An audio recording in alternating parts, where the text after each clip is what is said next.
and welcome back to this vlog of sorts. My name is Mads Kjeldgaard and I'm a sound artist and a composer. And in these videos I try to track my work and my progress and my thoughts about all of this. I'm sitting out here close to my studio and it is a little bit windy and it's a little bit cold. And I have to be honest with you, I really need to pee. But I decided to record this video while I'm in this state of really needing to pee.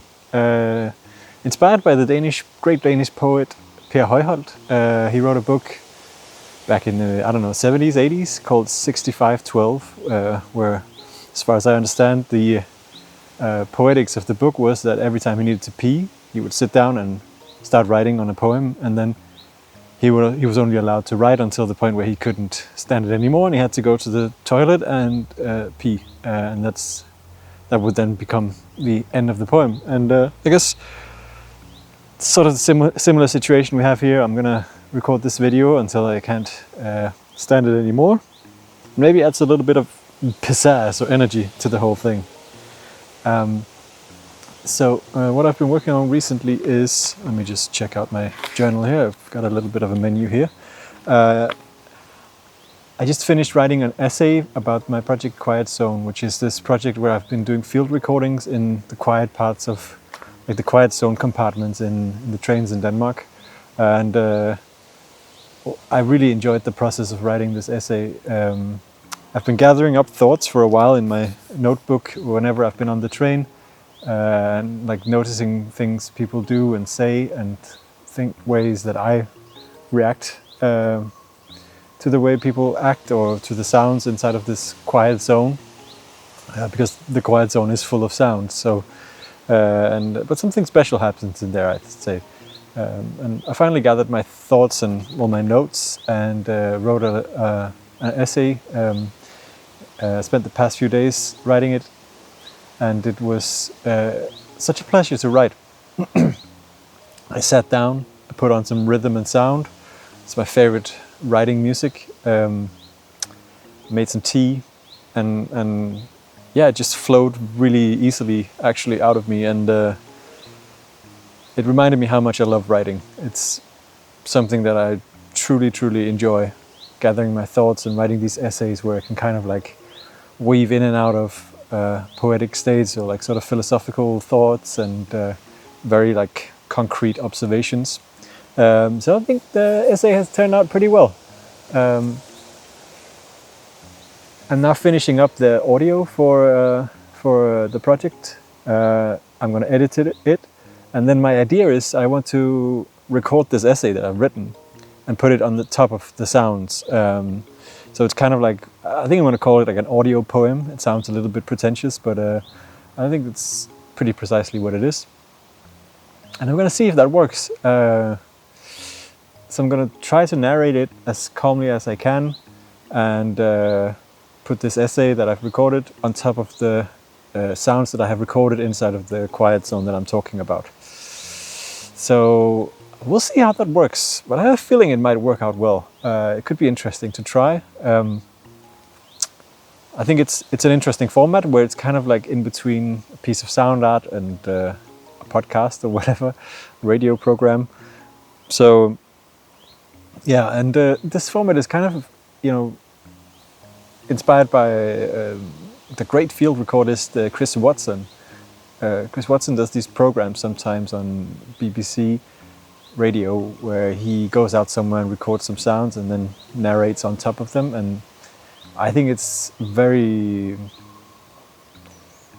format with a lot of potentiality in it, and I really enjoyed myself listening to it, so I thought why not give it a go.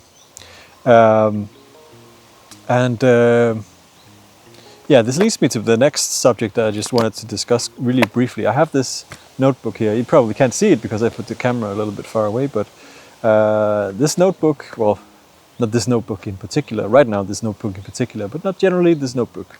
Having a notebook has become absolutely fundamental to my work as an artist, and also for a sort of like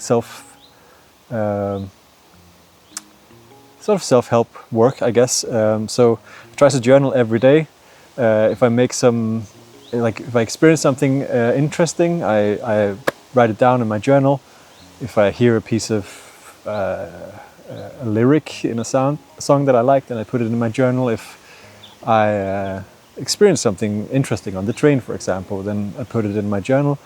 And then every day I write the journal, and it's not something that I've been doing a lot in my life. I started doing it quite rigorously about a year ago. And in the beginning, I was reading this book called something like The Artist's Journey. It's like this really cheesy self-help book for artists, which is one of those books that's very cheesy, but it actually has some good points. And one of the points was to write a journal every day. And I think the author recommended you write 3 pages every morning, and then they call it the morning pages. And you just sit down and you write until you have to write at least 3 pages. And if you don't know what to write, you just keep writing, I don't know what to write. And frankly, you almost never end up in a situation where you don't know what to write. There's always something to write about. And what was helpful about journaling in that way in the beginning was that it forced me every day to write and get into the habit. And it's you kind of have to learn how to speak with a journal if you're not used to journaling. And I haven't journaled a lot in my life, so I had to learn how to journal, and I'm still learning, and it's really fantastic. I've been writing a lot of stuff in it, and recently I started doing a lot of drawings. I had a crazy dream the other day about this sound sculpture with a mouse running around inside of 2 pieces of wall. Not an actual mouse, but a motor or whatever that would simulate the sound of a mouse running inside of a wall. And I had a clear picture of what it looked like. So when I woke up, I wrote the dream down in my journal, and I tried to make a sketch of this sculpture as I saw it in the dream. And so maybe that will turn out into an actual physical sculpture at some point. And so it's my top tip for today: write a journal. I cannot express how great it is. It's so much, and it went from being a chore and being quite difficult, honestly, to being now it's like one of my favorite things to do every day. It's so nice. No computer in sight. Don't use a computer for a journal. Use paper and a pen or pencil or whatever you want, but just don't use a computer. That's very important. So that's my top tip. And then I'm preparing to release these field recording releases on X-Formal Zones, or this Quiet Zone project that I made will be one of them. I have a release coming out with Giuseppa Pisano and Bella Conson and Till Bauerman as well.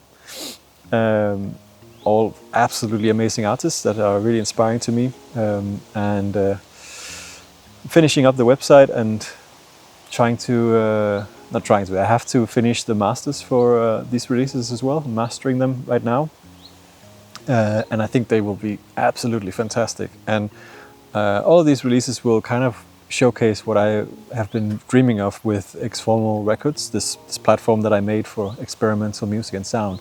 And one of the dreams I had with it was to be able to contextualize sound and music a little bit more with nicely looking text or cool record covers or videos or drawings or photos or whatever. And I think all of the artists have done a great job with that, and there's even more stuff coming, which I'm so excited about. And we get to lift up the art form of field recording, which I think is actually a very radical art form, and I think it's quite interesting to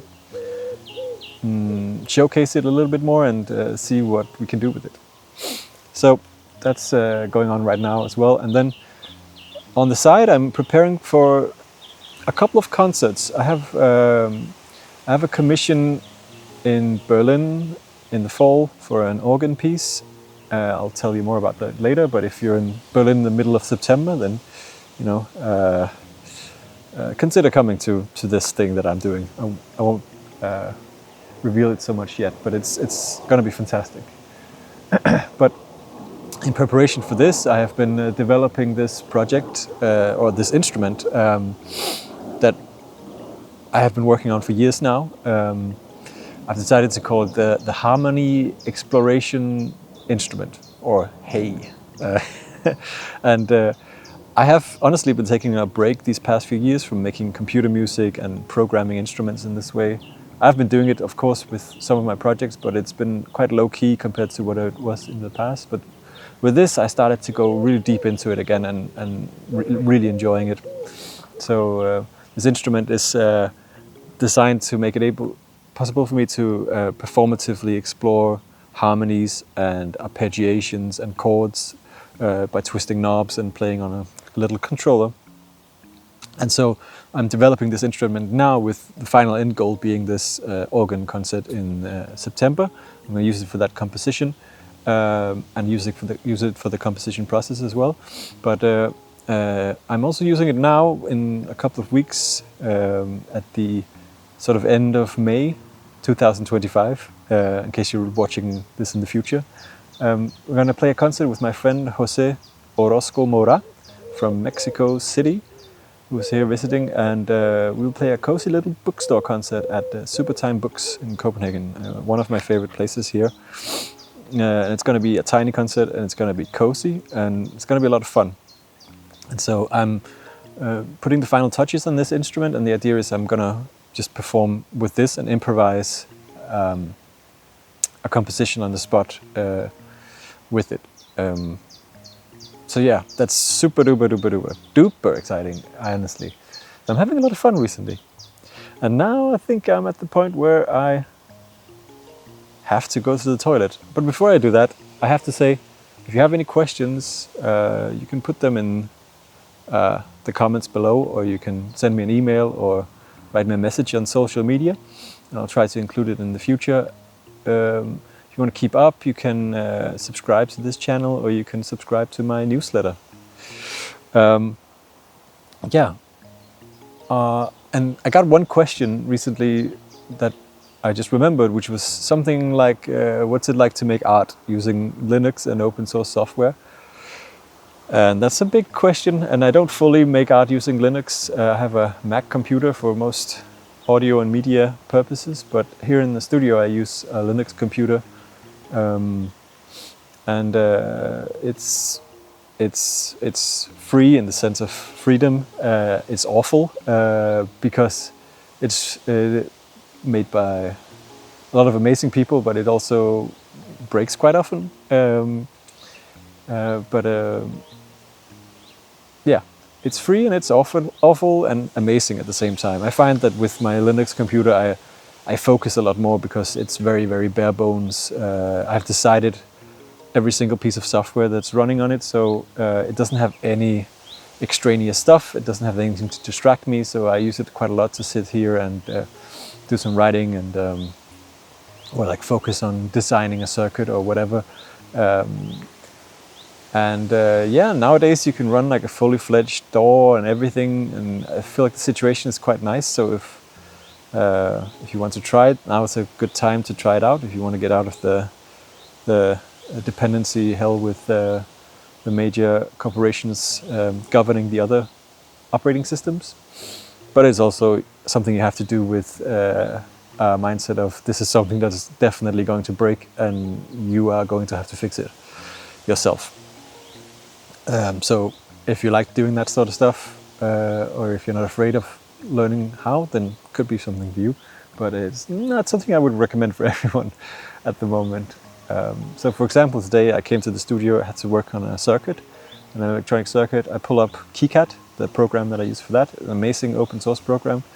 And for some reason, it wouldn't allow me to see the schematic for the electronic that I had developed in one of the desktop environments that I had on the computer. So why is it doing that? I don't know. A recent update seems to have broken it. I don't know. So I had to switch desktop environment and then I could see it. So that's the sort of bullshit you kind of have to deal with if you're thinking of running Linux on a computer and using it as your daily driver. And it is a lot of fun and it is really nice, but it is also awful. So yeah. Anyways, if you have more questions, send them my way and I'll see if I can answer them. And now I have to go to the toilet because I simply cannot hold it in anymore. All right, ciao.